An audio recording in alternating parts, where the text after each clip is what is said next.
Worm tea is one of the best organic fertilizers you could use in a garden, and today I'm going to show you how to make your own right at home with no fancy equipment. Two simple ingredients, super simple, easy, self-sustainable and affordable. Let's get going.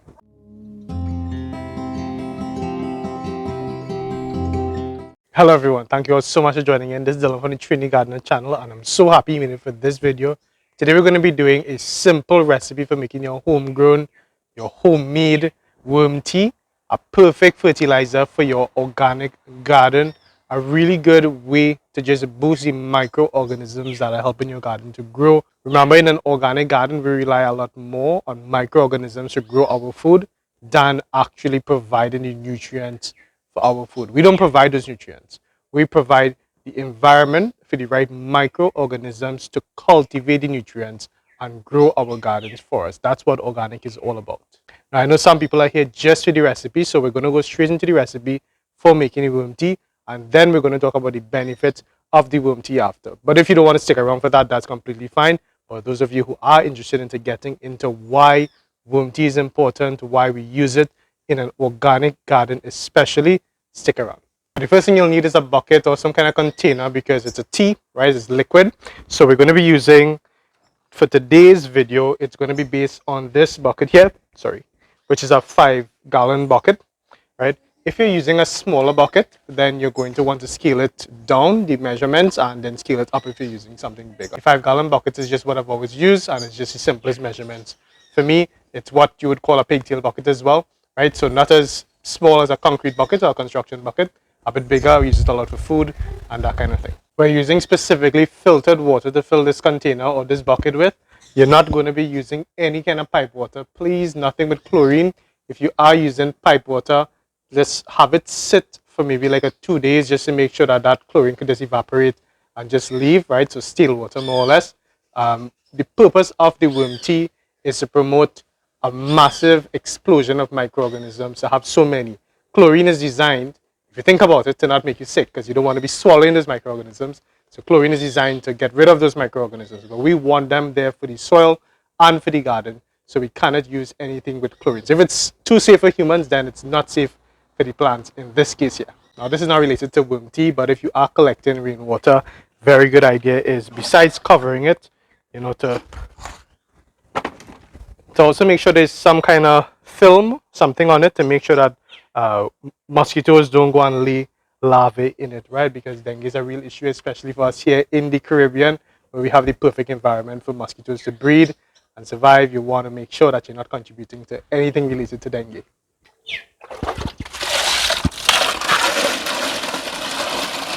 Okay, so we have our water here. This is rainwater. I think rainwater is the best kind of water you could use for worm tea. It doesn't have to be just rainwater. As I said, you could use still water if you wanted, or if you have filtered water that you're sure is not chlorinated, then that as well is going to be good for your worm tea. The next ingredient that we'll need, so it's really just two main ingredients.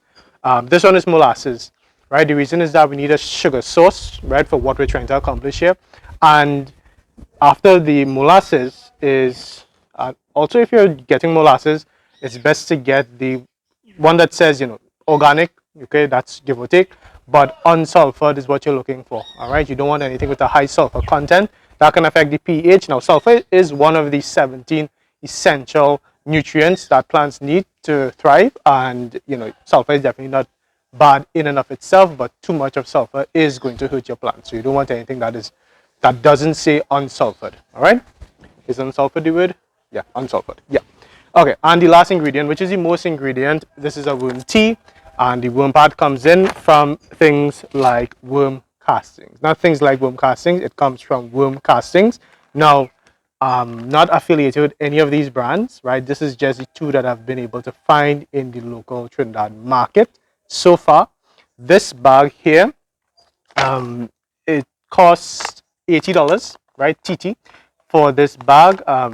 The quality is good, right? I have used it. It's fine, right? Now I'm not being paid to say this. This is just what I've used. This bag is a little bit smaller. You can look at the comparison here. And this bag is usually $50. Now these, I don't think any of these have their own stores. So basically it's just products that different agro shops will carry. Any of these that you find is going to be it's going to work. And even if you don't have these two brands, if it just says worm castings, then more or less it's going to work. Now, when you get into the nitty gritty, you do find out that worm casting, it's not all created equal, because the quality of food that the worms get to eat is going to affect the type of poop that they poop out, right? Because worm castings is worm poop, but something is better than nothing when it comes to worm casting. So whatever worm casting you can get your hands on, you can use that, and more than likely you're going to be fine. So the first thing that we're going to do is, for a 5-gallon bucket like this, I'm going to be putting 3 handfuls of worm castings. Now this one is finished, right? What you're seeing inside there isn't worm castings, it's some dirt. So I'll show you what I mean by a handful. So for me, a handful is about this much here. Hopefully you can see that. Right, so I'm going to be putting 3 inside here. Good. Up. There you go. So that's 1, 2,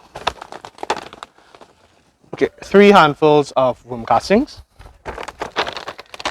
After those 3, now you do need to have some kind of stirring equipment, right? Nothing too high tech. I just kind of stir that around out a bit already. It's good if the stirring apparatus can touch the bottom of your container. This one is kind of short, so my hand has to get a bit wet, but that is fine.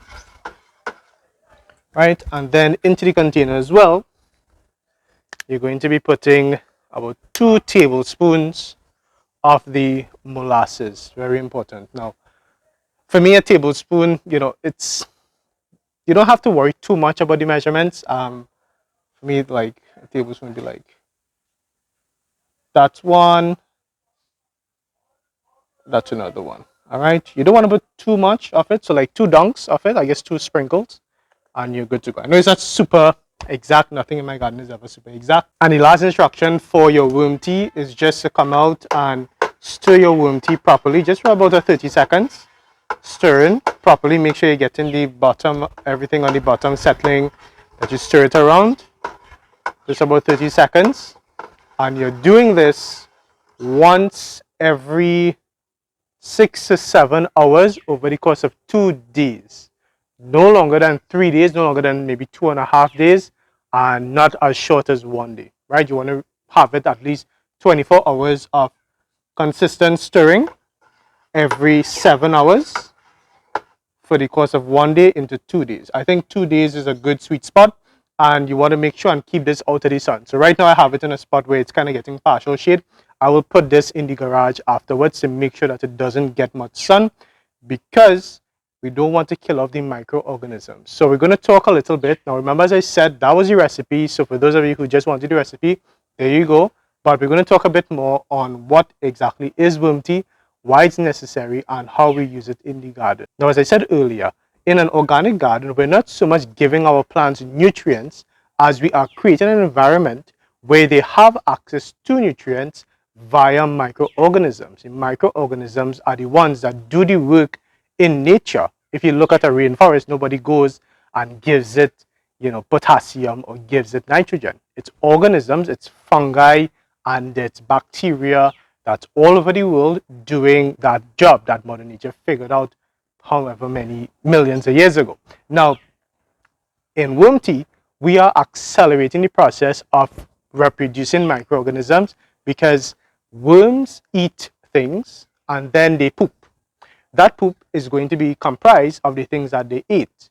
So their bodies would have broken down different things that are available in soil, and they poop them out. And then there are other organisms, and you have your nematodes coming in, and other forms of, I guess, protozoa, I think is the name, and they will continue eating, and they keep on breaking down these organisms, and they keep on breaking down the food until the point at which the food can be taken up by plants. And that is part of the natural process of fertilizing plants. That's how nature fertilizes plants. It's that material falls to the ground, different organisms, right? At some point it's going to get to the worms. The worms are very important. I mean, you can see how many there are whenever something falls and rots. They consume whatever it is. In this case, we're thinking about plant material, right? Dry leaves and twigs, that kind of thing. They break it down slowly. It's a slow process. Break it down. They poop out a broken down form of that that organism, that organic matter that they would have eaten, and then they keep on pooping out, and then another organism is going to come in.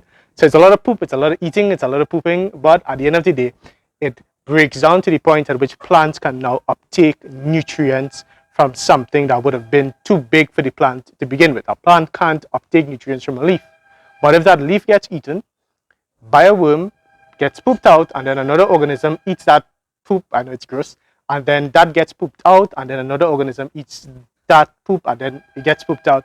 It gets to a point where it's water soluble, and that's what plants need, that's what plants can take up. Now, what we have going on in a worm tea, now a tea, as you can think of just straining any kind of tea, right? The worm castings, they're going to have microorganisms in there, lots of beneficial bacteria and fungi. What we've done is that we have provided via the molasses a food source, right? A good food source for these microorganisms because they need sugar. Sugar is the basis for all energy, carbohydrates, right? And it's sugar in a simple form that they can uptake it. Now, you don't want to use something like, your table sugar, white sugar, brown sugar. It's just not going to be good. It's better that you use something natural like molasses, and even probably honey might be an idea, but I don't know too much about it. I've never used honey before. I've always used molasses and the unsulfured molasses. That is going to cause the microorganisms to start to produce because you're getting food, and then the stirring, what I just did here, this is providing oxygen. All right, so we're keeping here in an environment of what we call aerobic. Aerobic means oxygenated, and then we do not want it to go anaerobic. Anaerobic is what's going to happen if you do not stir your worm tea on time. Anaerobic just means the absence of oxygen. What's going to happen if you don't have oxygen in your worm tea?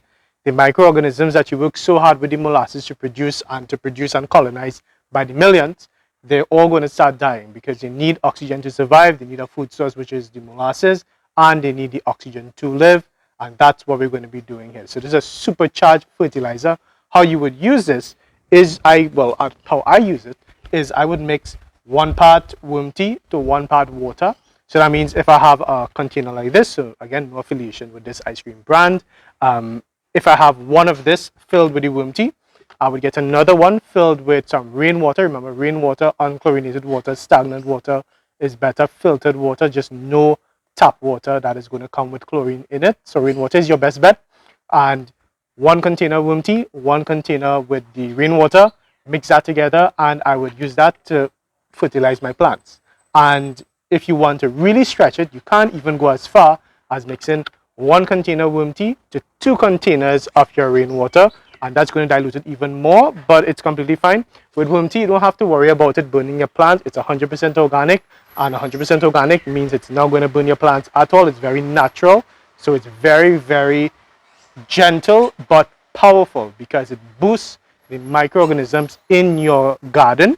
It can even, some studies do suggest that they can even help with pest issues because bad nematodes. Sometimes if you even have an anaerobic situation going on in your garden, the worm tea is going to help provide oxygen. It's going to help provide the right bacteria, the right fungi in your garden, and then they are going to be helping your garden to now provide the nutrients to the plants that will help your plants to be bigger, healthier, stronger, and produce a nice harvest for you. I will be doing a demonstration of the worm tea in another video so that you can see how exactly I fertilize with worm tea. You can use just your watering can or you can use a sprayer, but that is going to come at another time. I don't want this video to be too long, but just know that this is a really good way to fertilize an organic garden so you're not relying so much on chemicals or anything from the chemical world, anything synthetic or man-made. You're doing fairly natural methods to fertilize your plants, and it has the perfect balance of NPK, nitrogen, phosphorus, potassium, other minerals, all of that in here. But more important than the actual nutrients is the organisms that help get those nutrients to your plants. Very, very important. Studies suggest that things like your mycorrhizal fungi, they have such a relationship with your plants that they will communicate with your plants. Your plants tell the fungi what they need. The fungi goes into the garden via networks that they create in the soil to find whatever they need. So they do even use the fungi to help places that have drought, because when normal plants with their general root system can't get access to water, the fungi triples the amount of root system that you have because they attach to the roots, they communicate with the roots, and they go out and they get the nutrients, they bring it to your tree. So these microorganisms, I mean, they're tiny, they're invisible.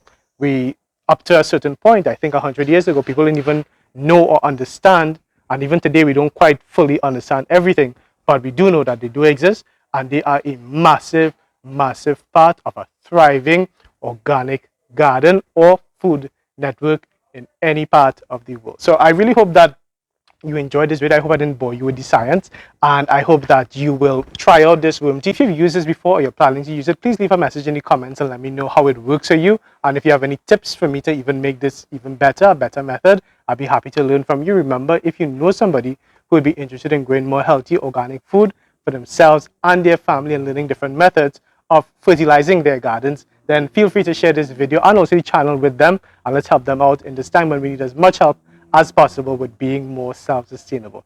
Remember, you can follow us on Instagram, TikTok, and on Facebook for more content coming to the Trini Gardener's Garden. I remember that you can also tag us on any of those platforms. We're so happy. It's so motivating to see you all in your gardens just doing your thing. Remember, as always, this has been Dylan from the Trini Gardener channel, reminding you to get up and get green. Take care.